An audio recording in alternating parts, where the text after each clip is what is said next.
name is Ms. Morzaria Devanshi from Saraswati Group of Education.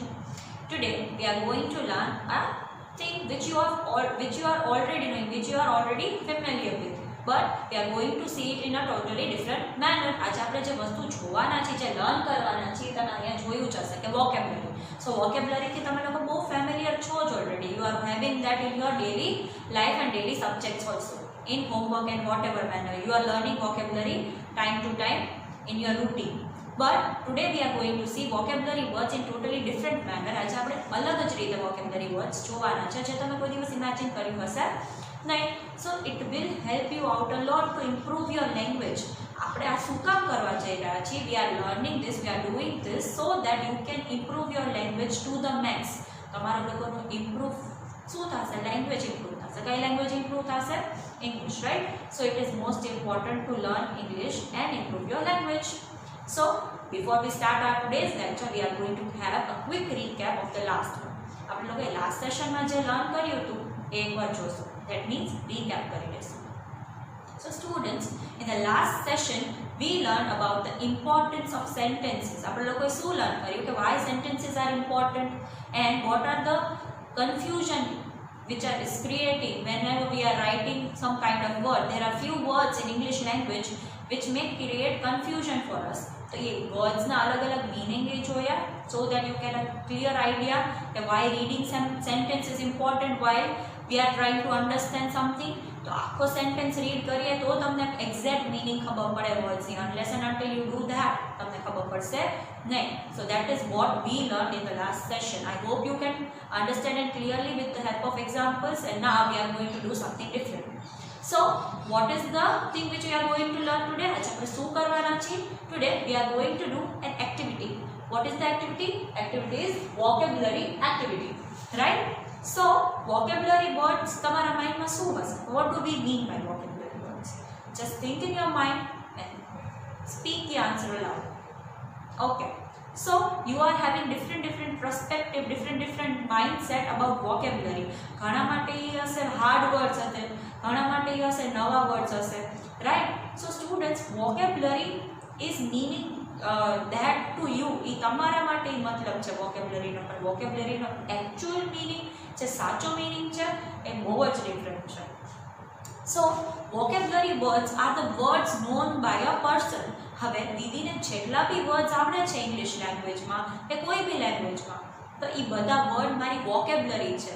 હવે new word add થાય તો એ શું થશે? મારી વોકેબ્યુલરી સ્ટ્રોંગ થશે. ધીમે ધીમે નવા નવા વર્ડ્સ જો એડ કરતી જાવ એમાં તો એ મારી વોકેબ્યુલરીમાં એ બધા વર્ડ્સ એડ થાય છે. તો actual meaning of vocabulary is words known by a person. Words known about a particular language. A person knowing a particular language, and in particular language માં એને કેટલા words આવડે છે, that is called vocabulary. So દીદીની English vocabulary કેવી હશે? જેટલા દીદીને words આવડે છે ઇંગ્લિશના એનાથી મારી ઇંગ્લિશની vocabulary build થતી હશે. તમને જેટલા ઇંગ્લિશના વર્ડ આવડતા હશે એનાથી તમારી vocabulary build થતી હશે, right? So why are we learning vocabulary words while we are learning something new chapter? Because we have to add few words, we have to add new words in our vocabulary. તમારે vocabularyમાં તમારી બધા words add કરવાના છે અને તમારે learn કરવાના છે so that you can improve your language. તમે તમારું language strong કરી શકો અને તમારી daily life માં એ બધા new words તમે use કરી શકો, right? So that is what vocabulary word mean. હવે another meaning, the main general meaning of vocabulary is total number of words in a language. હવે ઇંગ્લિશની વોકેબ્યુલરી શું છે? જેટલા બી અત્યાર સુધીના ઇંગ્લિશના વર્ડ્સ છે ટોટલ નંબર ગમે એ લઈ લો, A to Z જેટલા બી વર્ડ્સ છે ઇંગ્લિશના એ ઇંગ્લિશની વોકેબ્યુલરી કહેવાય. એવી રીતે ગુજરાતીના જેટલા વર્ડ્સ છે એ ગુજરાતીની વોકેબ્યુલરી કહેવાય. So basically there are two meanings of vocabulary. One is total number of words in a language, that is English vocabulary, Gujarati vocabulary, Hindi vocabulary, French vocabulary, whatever language, whichever language, words જેટલા હોય એ લેંગ્વેજમાં એ લેંગ્વેજની vocabulary કહેવાય. And the second meaning is for personal. આપણે માણસની કોઈની વાત કરતા હોય તો what will say? That Devanshi Didi's vocabulary is weak, but Maitri Didi's vocabulary is strong. Because કેમ? મૈત્રી દીદીને વધારે વર્ડ્સ આવડતા હશે ઇંગ્લિશના, અને વધારે વર્ડ્સ ઇન જનરલ આવડતા હશે. તો આપણને ઓછા આવડતા હોય તો શું કરવાનું? આપણે લોકોએ લર્ન કરતા રહેવાનું, આપણે લોકોએ વર્ડ્સ એડ કરતા રહેવાનું. તો આપણી વોકેબ્યુલરી શું થાય? વધતી જાય. હવે તમે એક ખાલી વાટકો લ્યો અને એક બોલ પાણીથી ભરેલું લ્યો. હવે એમાં પાણી ભરતા જાઓ તો એ શું થાય? વધતું જાય, રાઈટ? તો એવી જ રીતે તમારે ઇમેજિન કરવાનું છે કે ધીસ ઇઝ યોર માઇન્ડ, જેમાં ઓછું પાણી છે પણ ઓછું પાણી છે. હવે આપણે ડેલી વર્ડ્સ એમાં પોર કરતા જશું તો તમારી વોકેબ્યુલરી શું થશે? ઇન્ક્રીઝ થતી જશે. તમારે શું થશે? વોકેબ્યુલરી વર્ડ્સની ક્વોન્ટિટી વધતી જશે અને તમારી લેંગ્વેજ શું થશે? સ્ટ્રોંગ થશે. આપણે કોઈ બી વસ્તુમાં કાંઈ ભરીએ તો એનો વેટ વધતો જાય, રાઈટ? સ્ટ્રોંગ થતું જાય, રાઈટ? તો એવી જ રીતે તમારી લેંગ્વેજ બી સ્ટ્રોંગ થશે. Now we are going to see what is the activity about. So we'll move forward to that. Now we are going to understand the activity with the help of an example. આપણે એક example ની help થી activity શું છે એ સમજવાની try કરશું. So we are going to see what are the steps to perform this activity. કયા steps તમારે ફોલો કરવાના છે આ એક્ટિવિટી પરફોર્મ કરવા માટે એ તમે પેટર્ન જોશું. So here we have to select a new word. તો તમારે લોકોએ શું કરવાનું છે? ફર્સ્ટ ઓફ ઓલ તમારે એક નવો વર્ડ વિચારવાનો છે. તમારો નવો વર્ડ સામે આવે તો તમારે શું કરવાનું છે? જેમ કે દીદીએ અહીંયા એક્ઝામ્પલ લીધું છે વર્ડ ફોક. તો દીદીએ કયા વર્ડનું એક્ઝામ્પલ લીધું છે? ફોક. તો ફર્સ્ટ ઓફ ઓલ જ્યારે તમારા માઇન્ડમાં ન્યૂ વર્ડ આવે છે તમારે across when you come across a new word, come across means તમારી સામે આવે, તમને ક્યાંક વંચાય, તમને ક્યાંક રાઇટિંગમાં દેખાય. So that is a new word which you have not heard of before અને તમને ખબર જ ન હોય એ ન્યૂ વર્ડ કહેવાય, right? So that was a new word. તમારી અલગથી તમારી સામે વર્ડ આવે, ક્યાંકથી તમને ખબર જ ન હોય એવો વર્ડ તમારે ધ્યાનમાં આવે. So that is a new word for you. કે તમે કોઈ દિવસ સાંભળ્યો નથી, ના તમે કોઈ દિવસ એ વર્ડ યુઝ કર્યો છે. અહીં ન્યૂ વર્ડ આવે તો જેમ કે દીદી આ એક્ઝામ્પલ લીધું ફોક. તો અત્યારે તમારા માટે ઘણાને મિનિંગ ખબર હશે, ઘણાને નહીં ખબર હોય. તો જેના માટે ન્યૂ વર્ડ છે. સો ફોક ઇઝ અ વર્ડ. તો હવે તમારે પહેલાં તમને કંઈ વર્ડ સામે આવે તો આપણને શું ખબર હોવી જોઈએ? Yes, you are right. આપણને એ વર્ડનો મિનિંગ ખબર હોવી જોઈએ. ઇફ તમને એ વર્ડનો મિનિંગ જ નહીં ખબર હોય તો તમે ના સમજી શકશો, ના તમે ક્યાંય યુઝ કરી શકશો. તો whenever you come across a new word તો તમારે કોઈ બી યુઝ કરવું હોય તો એને પૂછવાનું કે what does this mean? આનો મીનિંગ શું થાય? તો તમે લોકો સમજી શકો અને તમે એને યુઝ બી કરી શકો. if તમને મીનિંગ નહીં સમજાય તો તમે એ વર્ડ ભૂલી જશો અને તમે કોઈ દી એને યુઝ કરી શકશો નહીં. then what you have to do? દીદીએ સેકન્ડ સ્ટેપ તમને સમજાવ્યો કે you have to know the meaning of the same. Okay, તો તમારે તમે નવો વર્ડ તમે ક્યાંય બી બુકમાં કેમ જોયો હોય તો તમે લોકો કેવી રીતે એનો મીનિંગ જાણશો? Do you know? Okay, what will you do? You will use the dictionary. તમારી પાસે જે ડિક્શનરી છે એમાં એ વર્ડ ગોતવાનો અને એનો મીનિંગ જોવાનો તો તમને આવડી જશે. સો that you can be sure કે આનો એક્ઝેક્ટ મીનિંગ આ જ થાય, પર્ટિક્યુલર મીનિંગ આ જ થાય. So whenever you come across the new word, what you have to do first? You have to know the meaning of the new word. તમારે new વર્ડનો meaning જાણવાનો છે. કેવી રીતે જાણશો? with the help of a dictionary or with the help of a parents you can, with the help of your parents you can tell them to google the word. google માં dictionary હોય, exact એનો meaning આવી જશે. પણ I prefer કે તમે પોતે જ ડિક્શનરી યુઝ કરતા શીખો અને ડિક્શનરીમાં તમે વર્ડ ગોતો, right? So that was the thing. Second step is to know the meaning. What is the third step? Synonym. Okay, so what do you mean by synonym? Synonym એટલે એના જેવો જ meaning વાળો વર્ડ હોય એને synonym કહેવાય. Same to same meaning ધરાવતો word હોય એને સિનોનિમ કહેવાય. સો અહીંયા ફોરનું સિનોનિમ શું છે? Rival, enemy. સો આપણને દીદીએ તમને ફોરનો મીનિંગ સમજાવ્યો. ફો એટલે આપણો દુશ્મન કહેવાય, આપણે એનિમી કહેવાય. સો એનિમીનું સિનોનિમ શું છે? ફોરનું સિનોનિમ શું છે? રાઇવલ. જે આપણી સામેની બાજુ હોય, આપણી સાઈડ ન હોય પણ આપણી સામેની સાઈડ હોય એને રાઇવલ કહેવાય. ઓકે, સો આપણો દુશ્મન શું થાય? આપણો રાઇવલ કહેવાય, આપણો એનિમી કહેવાય, right? So third step is to know the synonym. Synonym તમને ખબર પડી જાય તો એને સિમિલર વર્ડ ખબર પડી જાય તો તમે ગમે એ સેન્ટેન્સમાં એ યુઝ કરી શકો, right? What is the fourth step? Fourth step is to know the antonym. Okay, antonyms means what? Do you know? Okay, antonyms are the opposite words. તમે લોકો અત્યાર સુધી ઓપોઝિટ વર્ડ્સ યુઝ કરો છો, પણ એને એક્ચ્યુઅલમાં કહેવાય શું? એન્ટોનિમ. તો એન્ટોનિમનું સિનોનિમ શું છે? Opposite word, right? તો એન્ટોનિમ વર્ડ્સ તમે અત્યાર સુધી પ્રેક્ટિસ કરતા આવો છો તો તમને ખબર જ હશે કે આ વર્ડનું મીનિંગ ઓપોઝિટ જો એનાથી થતો હોય એને એન્ટોનિમ કહેવાય. સો ફો એટલે દુશ્મન થાય, તો દુશ્મનનું ઓપોઝિટ શું થાય? મિત્ર, ફ્રેન્ડ. સો ફોનું ઓપોઝિટ શું થશે? Friend, right? સો તમારી ડિક્શનરીમાં તમારી વોકેબ્યુલરીમાં હજી એક વર્ડ એડ થઈ ગયો, right? What is the next step? The next step is to use it in a sentence. હવે તમે જે ન્યૂ વર્ડ તમે સમજો, તમે એનો મીનિંગ સમજો અને એનો સિનોનિમ ને બધું જોયું. હવે એ વર્ડને તમારે શું કરવાનું છે? એકાદા સેન્ટેન્સમાં યુઝ કરવાની ટ્રાય કરવાની છે, so that you can get to know કે એ કયો સિનારીઓ હોઈ શકે જ્યારે તમે આ વર્ડ યુઝ કરી શકો, કયા માઇન્ડસેટમાં તમે આ વર્ડ યુઝ કરી શકો, રાઈટ? તમે જ્યારે ન્યૂ વર્ડ શીખો તો તમને એ ખબર હોવી જોઈએ કે મારે એ વર્ડ ક્યારે યુઝ કરવો, કયા સેન્સમાં યુઝ કરવો, right? So the next step is to write it in a sentence. So Didi has written here that I don't have any foe. એટલે મારા કોઈ દુશ્મન છે નહીં. So these were the steps you need to follow whenever you come across a new word, so that you can improve your language and make your vocabulary stronger. હવે તમે શું જોયું? તમે નોટિસ કર્યું કઈ? ઓકે, દીદી તમને કહેશે એ તમારે શું થયું આ એક્ટિવિટીમાં? એક તો ફર્સ્ટ તમે એક નવો વર્ડ શીખા, રાઈટ? પછી તમે એક સિનોનિમ શીખા, તો હજી એક વર્ડ શીખા, અને પછી એક એન્ટોનિમ શીખા, તો હજી એક વર્ડ શીખા. તો એક વર્ડની સાથે તમારે કેટલા વોકેબ્યુલરીમાં વર્ડ એડ થયા? 3 વર્ડ્સ એડ થઈ ગયા, રાઈટ? અને you also got to know how to use these particular words in a sentence. તમે આ બધા વર્ડ્સ કેવી રીતે સેન્ટેન્સમાં યુઝ કરવાના એ બી તમને આવડી ગયું. So this was the activity which you need to follow and you need to perform whenever you are coming across a new word. તમે ન્યૂ વર્ડની તમારી સામે આવે ત્યારે તમે આ એક્ટિવિટી ફોલો કરવાની છે, તો તમારી લેંગ્વેજ એટલી સ્ટ્રોંગ થશે અને તમારી વોકેબ્યુલરી એ વધતી જશે and it will become stronger and better.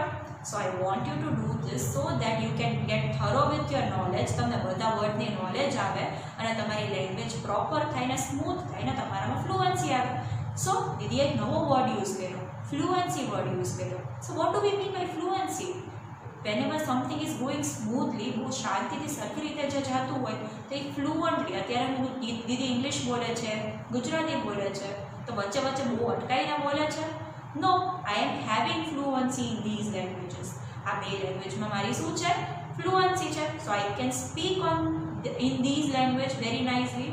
તમે ગુજરાતીમાં બહુ ફાઇન રીતે બોલી શકતા હશો, ક્યારેક ઇંગ્લિશમાં પ્રોબ્લેમ આવે, English you are speaking very nicely now, પણ જ્યારે ત્યારે બી પ્રોબ્લેમ આવે તો આપણી ફ્લુઅન્સી ઇન્ક્રીઝ કરવા માટે તમારે આ બધું કરવાનું છે. ફ્લુઅન્સીમાં કેવી રીતે વચ્ચે અટકાઈ જાય આપણે ખબર છે? તમારા માઇન્ડમાં વર્ડ્સ ન આવતા હોય ને, તમને કન્વે શું કરવું છે, તમારે કહેવું શું છે, તો તમારા માઇન્ડમાં ક્લિયર છે, રાઈટ? પણ તમારે જ્યારે નવી લેંગ્વેજમાં ઇંગ્લિશમાં તમે બોલવા જાઓ તો તમારા માઇન્ડમાં જ્યારે વર્ડ્સ ન આવતા હોય તો તમે શું થઈ જાઓ? સ્ટક થઈ જાઓ, સ્ટોપ થઈ જાઓ, કેમ કે તમને ખબર ન હોય આગળ કયો વર્ડ યુઝ કરવાનો છે. To increase our fluency we need to increase our vocabulary.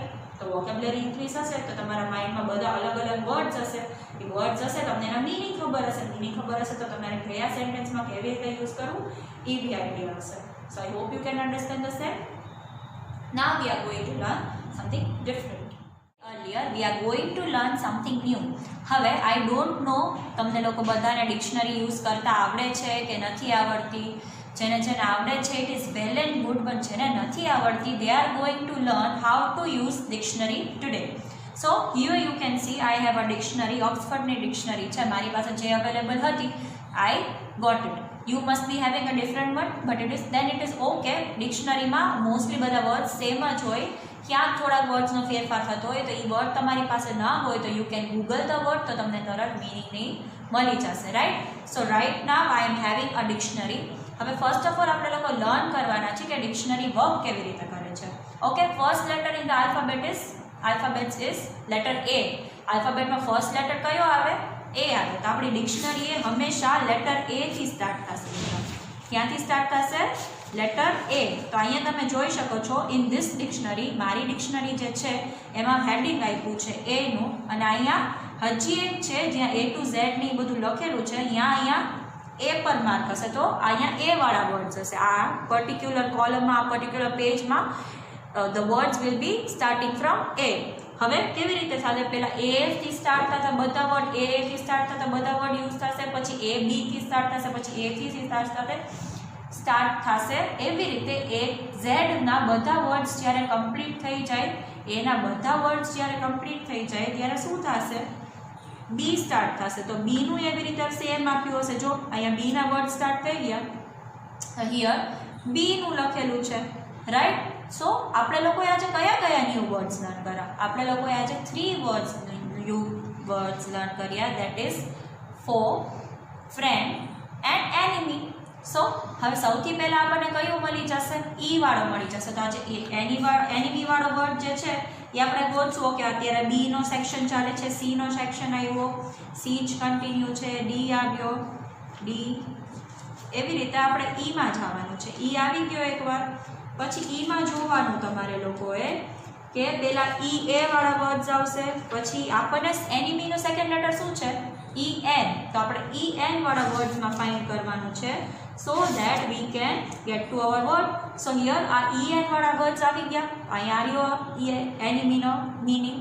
સો આવી રીતે તમારે લોકોએ ડિક્શનરી લર્ન કરવાની છે કે કેવી રીતે યુઝ થાય છે, સો ધેટ કે તમને લોકોને ડિક્શનરી બી યુઝ કરતા આવડી જાય, તમને બધા વર્ડના મિનિંગ બી ખબર પડી જાય, અને તમારી આઈસ બી બગડે નહીં. તમને ના વર્ડના મિનિંગ ખબર હોય તો તમે ગૂગલ કરવા જાઓ ને એવું કરવા જાઓ તો ફોનનો યુઝ થાય. એના કરતાં ઇટ ઇઝ બેટર કે we go to books only. Books જેટલી યુઝ કરો, જેટલી ડિક્શનરી યુઝ કરતા આવડી જાય, that will be the best for us. It will be good for our vocabulary and our language too. So this was the session of vocabulary words in which we learned what is the meaning of vocabulary, how to do the vocabulary activity and how to use dictionary. So students, આપણું homework શું છે? I want you all to improve your language very much. દીદીને જોઈ છે કે તમારા લોકોની બધાની language કેવી હોય? એકદમ સ્ટ્રોંગ હોય. So what will you do for that? તમારે આ જે એક્ટિવિટી લર્ન કરવી છે એ તમારે તમારી રિયલ લાઈફમાં ઇમ્પ્લાય કરવાની છે. Imply means what? કે તમારે તમારા રિયલ લાઈફમાં એ એક્ટિવિટી કરવાની છે. તો તમે એક્ટિવિટી કરશો તો તમારી લેંગ્વેજ ઇમ્પ્રૂવ થશે અને તમારા વોકેબ્યુલરી વધશે. ઇફ તમે આ એક્ટિવિટીઝ નહીં કરો, તમે જે ડેઇલી પ્રેક્ટિસ નહીં કરો તો તમારી વોકેબ્યુલરી, તમારી લેંગ્વેજ સ્ટ્રોંગ થશે નહીં. So what Didi wants you to do, right? તમને ડિક્શનરી દીદી તમારી પાસે હશે જ, બધાને આઈ હોપ કે બધા પાસે હોય જ. તો ડિક્શનરીનો ફર્સ્ટ વર્ડ છે, એ ફર્સ્ટ વર્ડનો તમને મિનિંગ ખબર પડ્યો, એને તમે આખી આ એક્ટિવિટી પ્રોસેસ કરી લો. તેવી રીતે ડિક્શનરીમાંથી તમે 1 વર્ડથી સ્ટાર્ટ કરો, એવરી ડે 1 વર્ડ લર્ન કરો, પછી ધીમે ધીમે 2 વર્ડ્સ લર્ન કરો, પછી slowly try to learn 3 words, then 4 words and then 5 words. Daily basis પર 5 વર્ડ્સ સુધી તમે પહોંચી જાઓ તો તમારી vocabulary it will be very strong. Just imagine if you are learning 5 words a day, that is a new word, then your vocabulary will be very much strong by the time you get complete with this. તમને જ્યાં સુધી આટલું તમને બધું ખબર પડી જાય, આખું ખબર પડી જાય, જ્યાં સુધી એન્ડ આવી જાય ત્યાં સુધી your vocabulary will be too good and strong. But શું કરવાનું છે? જ્યારે તમે આ વર્ડ્સ શીખો છો, 1 શીખો, 2 શીખો, 3 શીખો, જેટલા બી વર્ડ્સ તમે લર્ન કરો છો, લર્ન કેવી રીતે કરવા છે? આ એક્ટિવિટી ઇમ્પ્લાય કરીને કરશો તો તમને સેન્ટેન્સીસમાં બી યુઝ કરતા આવડી જશે. So this was our session of today. We'll see you soon. Take care till then. Bye.